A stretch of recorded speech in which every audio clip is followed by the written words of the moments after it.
సీఐపై హత్యాయత్నం, అది కూడా సిబిఐ కస్టడీలో విచారణ జరుగుతున్నప్పుడే. దేశవ్యాప్తంగా సంచలనం కలిగించిన సీఎం అసాసినేషన్ అటెంప్ట్. ఆ రహస్యాలను బయటపెట్టిన మా ఛానల్ సీఈఓపై భారీ కుట్రకు పాల్పడ్డారు అగంతకులు.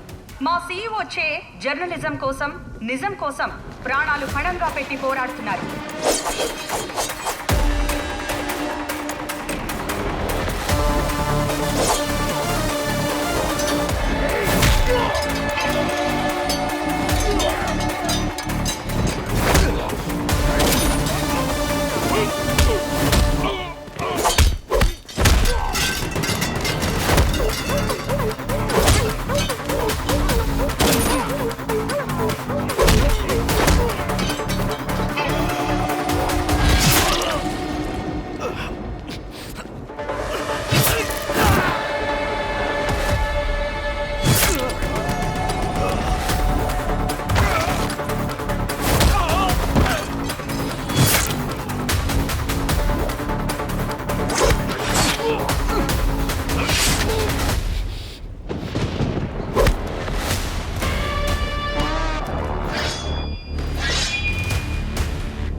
నా మీద అటాక్ జరుగుతుందని నీకు ముందే తెలుసు కదా.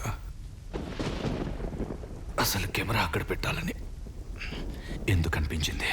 ఈ రాష్ట్రంలో జరిగే ప్రతి దుర్మార్గానికి మూలం అదే కదా. అందుకే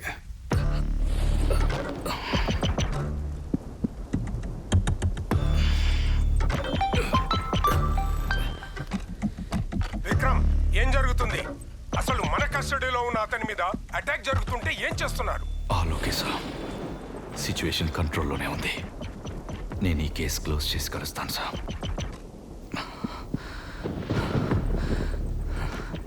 ఆ వీడియో ఇచ్చేయచ్చు కదా?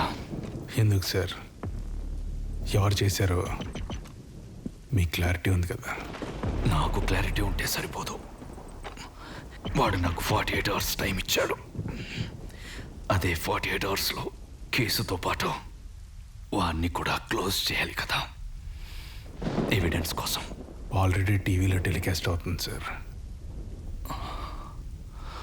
అయినా ఎవిడెన్స్ మీ దగ్గరే ఉంది కదా. నా దగ్గర నేను దొరక్క ముందు మీకు దొరికింది అదే. మీరు లేని టైంలో పాపం వాడికి కాళ్ళు చేతులు ఆడలేదు. బిడ్డ ఎంత కంగారు పడిపోయాడో. నేనన్నా, నా ప్రాణం అన్నా వాడికి చాలా ఇష్టం. నాన్న నీళ్ళివనా? Breaking news, CM Prajapati bomb blast కి సంబంధించిన ఒక కీలకమైన వీడియో బయటపడింది. ఆ వీడియో ద్వారా అసలైన నేరస్తులు ఎవరో ప్రపంచానికి కళ్ళకు కట్టినట్టు కనిపిస్తుంది. ఈసారి మనం గెలవడం చాలా కష్టం విశ్వ. సంక్షేమ పథకాల పేరుతో అన్ని బిస్కెట్లు వేసాం. ఇంకా మనం చెప్పడానికి వాళ్ళు నమ్మడానికి ఏం లేదు. ఇక్కడ ఏ స్ట్రాటజీ వాడితే పనిచేస్తుందా అని ఆలోచిస్తున్నాను. సీఎం మీద అటాక్ చేస్తే సింపతితో ఓట్లేశారు. కూడా సేమ్ సినారియో. అయితే ఒక అడుగు ముందుకేసి పాకిస్తాన్కి సుపారీ అందిందని టామ్ టామ్ చేశాం. గొర్రెల్లో ఓట్లేశారు. కానీ ఈసారి ఇక్కడ గెలవాలంటే ఏదన్నా పెద్ద జరగాలి విశ్వ. ఏదన్నా పెద్ద జరగాలి. ఎలక్షన్కి ఇంకా 1 year ఉందిగా.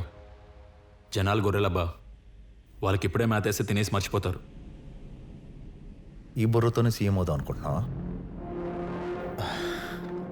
విశ్వ, జనం మనకన్నా తెలివైన వాళ్ళు.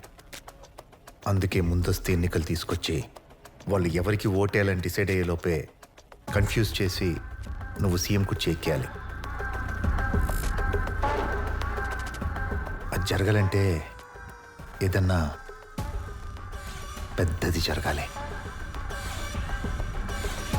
పెద్ద గుమ్మడికాయ పగలాలి.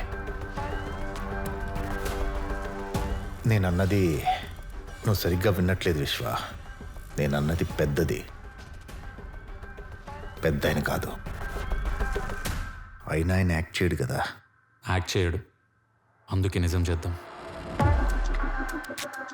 2 సార్లు సీఎంగా చేశాడు. బోల్డ్ అని ఎత్తుపల్లాలు చూశాడు. ఇంకేముంది చూడ్డానికి? వానప్రస్థమేగా. ఆ పొజిషన్ పవర్లోకి వస్తే నా బొక్కలన్నీ తవ్వుతారు. అందుకే ఇప్పుడే బాంబు పెట్టి పైకి పంపించామనుకో, కొడుగ్గా ప్రమాణ స్వీకారం చేసిన వెంటనే బాడీ డిసాల్వ్ చేసి ముందస్తు ఎన్నికలకు వెళ్దాం. సీఎం కాబట్టి కేసు సిబిఐకి వెళ్తుంది. కష్టం కదా. పవర్ మన చేతిలో ఉంటే కేసులన్నీ కోర్టులోనే ఉంటాయి. మనల్ని ఎవడేం చేస్తాడు?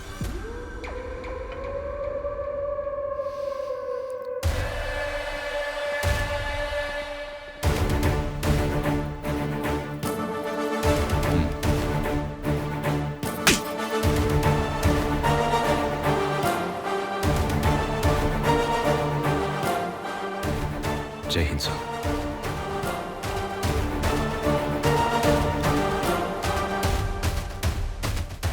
అసలు ఏం జరుగుతోందయ్యా? సార్ ఇదొకసారి చూడండి. అందుకే ఇప్పుడే బాంబు పెట్టి పైకి పంపించామనుకో, కొడుగ్గా ప్రమాణ స్వీకారం చేసిన వెంటనే బాడీ డిసాల్వ్ చేసి ముందస్తు ఎన్నికలకు వెళ్దాం.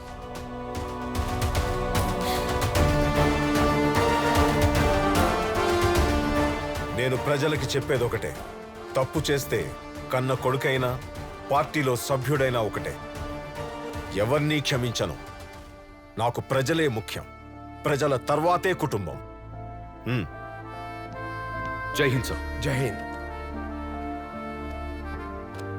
ఈ కేసుకు సంబంధించి అన్ని కోణాలని ప్రాపర్గా క్లోజ్ చేశావు. What about Prabhat Mishra strategy? Karma will repeat itself sir. What goes around comes around. వాడి ఇండియా పాస్పోర్ట్ సీజ్ చేశాం సార్. అలాగే ఫ్రెంచ్ ప్రభుత్వాన్ని కూడా అలర్ట్ చేశాం. Uncle take it.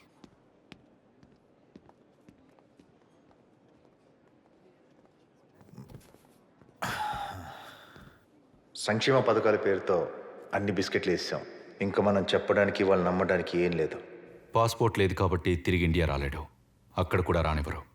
వాడి బ్రతుకు బిస్కెట్టే సార్. Good job.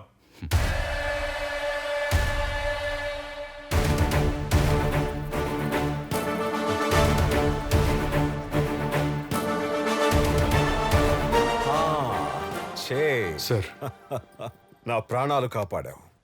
ఈ స్టేట్ గౌరవం నిలబెట్టావు. జర్నలిస్ట్ అన్న పదానికే వన్నె తెచ్చావు. Great job. ఆ రూమ్లో కెమెరా ఎప్పటి నుంచో ఉంది సార్.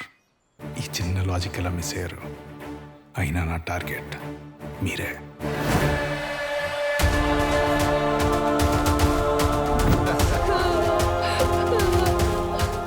వాళ్ళ గురించి అందరికీ తెలియాలి. నిజం నిజం